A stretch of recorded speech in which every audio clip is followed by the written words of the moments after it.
ওম নমঃ শিবায়। নমস্কার প্রিয় দর্শক বন্ধুগণ, জয় সূর্যদেবের জয়। অবশ্যই আজকের দিনের ভিডিওটি অত্যন্ত গুরুত্বপূর্ণ হতে চলেছে সিংহ রাশির জাতক জাতিকাদের জন্য। হ্যাঁ, আজকের এই আলোচনা সূর্যদেবের রাশি পরিবর্তন এবং সূর্য আপনার রাশিতে এই মুহূর্তে নবম ঘরে উচ্চ অবস্থায় রয়েছে। সিংহ রাশির সাপেক্ষে সূর্যদেব রাশির অধিপতি, তবে এই মুহূর্তে সূর্যদেব আপনার রাশি থেকে নবম স্থানে এবং উচ্চ অবস্থায় রয়েছে, যেটা কিনা আপনার ভাগ্যের ঘর। তো আজকের এই ভিডিও অত্যন্ত গুরুত্বপূর্ণ হতে চলেছে, তাই ভিডিও না কেটে না স্কিপ করেই সম্পূর্ণ দেখবেন। কারণ সূর্যদেবের এই গোচর কালপুরুষের রাশিচক্রের একটা বিশেষ গুরুত্বপূর্ণ একটা পার্ট, এবং এটা প্রত্যেকের মানুষের জীবনে কিছু নেগেটিভ কিছু পজিটিভ অবশ্যই সময় নিয়ে আসে। তবে সূর্যদেবকে গ্রহদের রাজা হিসাবে ধরা হয়েছে। সূর্যদেব যেখানে থাকে খুবই অ্যাক্টিভ থাকে এবং আপনাকে সে জায়গায় পজিটিভ রেজাল্টগুলো সব থেকে বেশি দিয়ে থাকে। তো চলুন সেটা নিয়ে আমরা এই ভিডিওতে বিস্তারিত আলোচনা করব, ঠিক কোন কোন জায়গায় সূর্যদেব আপনাকে ঠিক কী কী পরিবর্তন দিতে চলেছে, কোন কোন জায়গায় আপনাকে সফলতা দেবে, সেটা নিয়ে আজকের এই ভিডিওটি অত্যন্ত গুরুত্বপূর্ণ হতে চলেছে। তাই আপনারা লাস্ট অব্দি দেখবেন, না কাটে না স্কিপ করে, আর অবশ্যই একটা কমেন্ট করে দেবেন জয় সূর্যদেবের জয়। আলোচনার পর্বে সিংহ রাশি, রাশিচক্রের পঞ্চম রাশি হচ্ছে সিংহ রাশি। আপনার রাশির অধিপতি সূর্যদেব। দেখুন, সূর্যদেব এই মুহূর্তে আপনার ভাগ্যের ঘরে, অর্থাৎ মেষ রাশিতে সূর্যদেবের উপস্থিতি। এই ঘরে যে সূর্যদেব উপস্থিত, এই ঘরের অ্যাট্রিবিউট সম্পর্কে যদি আপনাদেরকে একটু বলে দিই, যেটা কি এই ঘর হচ্ছে আপনার ভাগ্যের ঘর। এই ঘর হচ্ছে আপনার পিতারও ঘর, আর সূর্যদেবকে পিতা হিসাবেও মানা হয়।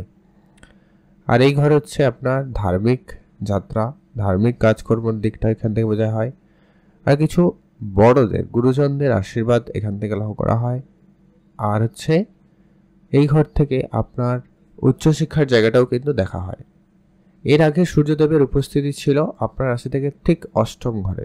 এর নেগেটিভ প্রভাব আপনারা নিশ্চিতভাবে পেয়েছেন, কারণ এই অষ্টম ঘরে বর্তমানে শনির উপস্থিতি রয়েছে, রাহুর সঙ্গে ছিল সূর্যদেব। নানা রকমভাবে আপনারা কিছু সমস্যার মুখোমুখি নিশ্চিতভাবে হয়েছেন। আপনার হেলথে বলুন, আপনার আর্থিক ক্ষেত্রে বলুন, একটা নেগেটিভ প্রভাব আপনাদেরকে দিয়েছে। সম্পর্কের জায়গায় ভুল বুঝাবুঝি বলুন, আপনারা অলরেডি এটা ভুগেছেন। এবার সেই জায়গায় নিশ্চিতভাবে কিছু পরিবর্তন আপনি লক্ষ্য করতে চলেছেন। তো যেটা হচ্ছে কি অত্যন্ত গুরুত্বপূর্ণ পরিবর্তন, প্রথমত যেটা লক্ষ্য করা যাবে, আপনাদের পড়াশোনার জায়গায় বিশেষভাবে পজিটিভ সময় আসতে চলেছে। যারা উচ্চশিক্ষার জন্য চেষ্টা করছিলেন, কোনোভাবে যোগাযোগ করতে পারছিলেন না, কোনো কলেজে অ্যাডমিশন বা কোনো ফর্ম ফিল আপ কিছু হচ্ছিল না, এবার কিন্তু হবেই হবে।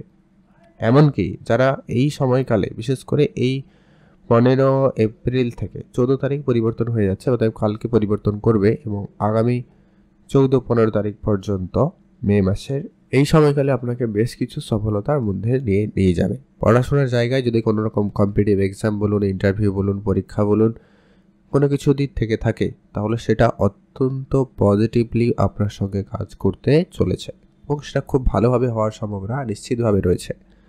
আপনার পিতার হেলথে সমস্যা হয়তো লক্ষ্য করেছেন এর আগে। এই মুহূর্তেও বিশেষ করে আপনার এই নবমপতি, অতএব নবম ঘরের অধিপতি মঙ্গলদেব নীচ অবস্থায় আপনার রাশি থেকে দ্বাদশ ঘরে রয়েছে। পিতার সঙ্গে সম্পর্কের জায়গাটা হয়তো আপনারা কিছু নেগেটিভই লক্ষ্য করছেন, সেই জায়গায় এবারে অবশ্যই পরিবর্তন আসবে। সূর্যদেবের এই পঞ্চম ঘরে উপস্থিতি অত্যন্ত পজিটিভলি রেজাল্ট আপনাকে দিয়ে থাকে, অতএব পিতার সঙ্গে সম্পর্কটা ঠিক হয়ে যাবে। পিতার কাছ থেকে আপনি সাপোর্ট পাবেন, পিতার হেলথের ইমপ্রুভমেন্ট আসবে। এটা একটা প্রবল যোগ আপনারা লক্ষ্য করতে চলেছেন। পিতাকে নিয়ে যাদের অনেক বেশি টেনশন ছিল, পিতার স্বাস্থ্য নিয়ে চিন্তা ছিল, সেই জায়গায় পরিবর্তন থাকবে। তবে যদি আপনার জন্মছকে সূর্যদেব ঠিক থাকে, মঙ্গল যদি পজিটিভ থাকে, তাহলে এই পরিবর্তন আপনার জন্য অত্যন্ত পজিটিভভাবে কাজ করবে। কিন্তু যদি কোনো কারণে মঙ্গল একটু খারাপ হয়, সূর্যদেবের উপস্থিতি খারাপ থাকে, সেক্ষেত্রে কিন্তু কিছু করার নেই। একটু নেগেটিভ প্রভাব তো আপনাকে সহ্য করতেই হবে। তো কিছু উপাচার বলবো, আর কিছু সাবধানতা যদি আপনারা আগে থেকে মেনটেন করতে পারেন, তাহলে অনেকটাই সমস্যা আপনারা কম করতে পারেন। আচ্ছা, এরপরে যেটা মূল পরিবর্তন যেটা লক্ষ্য করবেন, সেটা হচ্ছে কি আপনার মাইন্ডসেটে যে পরিবর্তন ছিল, যে মাইন্ড সুইং ছিল, যে রাগ, অযথা রাগ, মানে বদরাগ যাকে বলা যেতে পারে, এইরকম যে পরিস্থিতি ছিল সেই জায়গা থেকে আপনারা বেরিয়ে আসতে পারবেন। আপনার মানসিক টেনশন যেটা ছিল, কারণ আপনার রাশির অধিপতি স্বয়ং সূর্যদেব রাহুর সংযোগে ছিল, শনির সংযোগে ছিল, শত্রুদের সঙ্গে ছিল, যার কারণে নানা রকমভাবে ছোট ছোট ব্যাপারে বিভ্রান্ত অবস্থায় আপনারা ছিলেন। তো সেই জায়গা থেকে আপনি মেন্টালি অনেক বেশি পিসফুল পাবেন এবং একটা ক্লিয়ার মাইন্ডসেট করতে পারবেন, এবং যেই লক্ষ্য স্থির করবেন সেটা প্রাপ্তি করার সুযোগ বা সেই করার ক্ষমতাটুকু আপনার মধ্যে থাকতে চলেছে।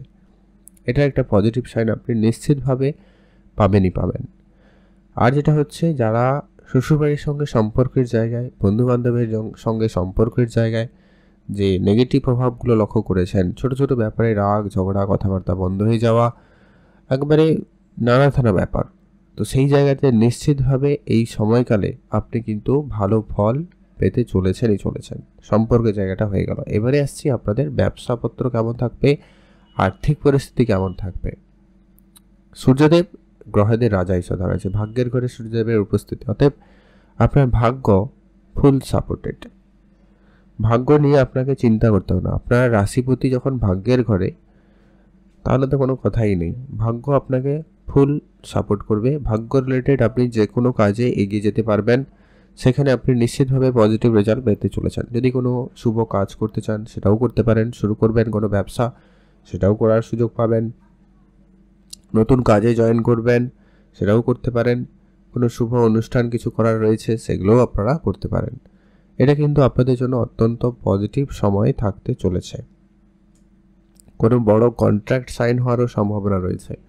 যারা খেলাধুলার জায়গায় রয়েছেন তাদের ক্ষেত্রে সময়কাল খুবই ভালো যাবে।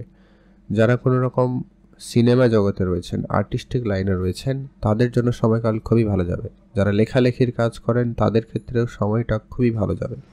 নাচ গান ছবি আঁকা এই ধরনের জায়গায় যারা রয়েছেন, শিল্পকলার সঙ্গে যারা যুক্ত রয়েছেন, তাদের জন্য সুনাম প্রাপ্তির একটা প্রবল যোগ সম্ভাবনা লক্ষ্য করা যেতে চলেছে, এবং বড় বড় সুযোগ আপনারা কিন্তু পেতে পারেন এই সময়কালে। আপনাদের শুধু অ্যাক্টিভ থাকতে হবে, চোখ কান খোলা রাখতে হবে, আর আপনার জন্মছকটা একটু দেখে নিতে হবে। সেখানে যদি একটুখানি সাপোর্টিভ থাকে, তাহলে নিশ্চিতভাবে এই গোচর পরিবর্তন আপনার জন্য অত্যন্ত আশীর্বাদ স্বরূপ কিন্তু ফল প্রদান করতে চলেছে। ছোট ভাই বোনদের সাথে আপনার সম্পর্ক জায়গাটা উন্নতি ঘটবে। আপনার অনলাইন কাজের জায়গায় উন্নতি ঘটার সম্ভাবনা অত্যন্ত প্রবল লক্ষ্য করা যাবে, কারণ সূর্যদেবের একটাই দৃষ্টি যেটা কিনা আপনার থেকে তৃতীয় ঘরে পড়ছে, সাহস এবং পরাক্রম এর ঘরে যায়। অতএব যার কারণে আপনার মধ্যে কনফিডেন্স, আপনার মধ্যে সাহসের কোনো কমতি থাকছে না। আপনি এগিয়ে যেতে পারেন। অবশ্যই আপনাদের জন্য সেক্ষেত্রে সময় সুযোগ অত্যন্ত ভালো থাকতে চলেছে। সূর্যদেবের যে তেজ, যে প্রখর, সেটা কিন্তু আপনাদের মধ্যে এই মুহূর্তে এই সময়কালে অত্যন্ত ভালোভাবে লক্ষ্য করা যেতে চলেছে। আপনার মধ্যে সেই পজিটিভিটিটা খুব ভালো লক্ষ্য করা যাবে। আপনার মধ্যে সেই পজিটিভ সাইন থাকবে। আপনি যে কোনো কাজে উদ্যমের সঙ্গে শুরু করতে পারবেন এবং উদ্যমের সঙ্গে সেটা শেষও করতে পারবেন, সেইটুকু ক্যাপাবিলিটি আপনার মধ্যে থাকতে চলেছে। যারা ডিপ রিসার্চ, ডিপ নলেজ নেওয়ার জন্য চেষ্টা করছিলেন, উচ্চশিক্ষার যেটা শুরুতেই বলেছিলাম, সেটা কিন্তু আপনারা অবশ্যই প্রাপ্তি করতে চলেছেন। এটার একটা পজিটিভ লক্ষ্য করবেন। শুধু দেখে রাখার বিষয় বলতে আপনারা যেটা হচ্ছে কি, স্বরাষ্ট্রযোগ এখনও রয়েছে, শনি রাহুর সঙ্গে অষ্টম ঘরে রয়েছে, যার কারণে মঙ্গল সেপা দ্বাদশ ঘরে, যা কি এখনও বলবো আপনার পরিবারে কারোর মেডিকেল সেক্টরে সমস্যা দেখা দিতে পারে, বা সেটা নিয়ে আপনার চাপ এখনও মাইন্ডে থাকলেও দিতে পারে। আর সম্পর্কের জায়গাতে এখনও বলবো আপনারা একটু বেশি দেখে শুনে চলুন, কারণ এই স্বরাষ্ট্রযোগ কিন্তু সম্পর্কের জায়গাটাকে অত্যন্ত বেশিভাবে খারাপ করে। আর আর্থিক বিষয়টাকে ম্যানেজ করবেন, যেখানে সেখানে অর্থ ব্যয় করবেন না। অর্থ আপনার কাছে আসবে, তবে সেটাকে ধরে রাখার দায়িত্বটা আপনার, এটা কিন্তু আপনাকে নিতে হবে। পারলে কিছু ইনভেস্টমেন্টের দিকে ভাবনা চিন্তা যদি করেন, তাও রিস্কি রয়েছে এই মুহূর্তে, কারণ মঙ্গল নিচ অবস্থায় দ্বাদশ ঘরে রয়েছে। যদি আপনার জন্মছকে মঙ্গল ঠিক থাকে, তাহলে আপনারা অল্প স্বল্প ইনভেস্টমেন্ট করতে পারেন, কিন্তু যদি মঙ্গল খারাপ থাকে তাহলে করা থেকে বিরতই থাকুন। অর্থকে বরং মায়ের কাছে রাখুন, অন্য কোনো জায়গায় রাখুন, সেটা বেটার হবে। তবে অর্থকে আপনাকে সঞ্চয় করার দিকে বেশি করে গুরুত্ব রাখা প্রয়োজন রয়েছে। তো এই ছিল আজকের গুরুত্বপূর্ণ আলোচনা। অবশ্যই আপনারা কমেন্ট করবেন জয় সূর্যদেবের জয়। অবশ্যই আপনার ভাগ্যের বড়সড় পরিবর্তন আপনি লক্ষ্য করবেন।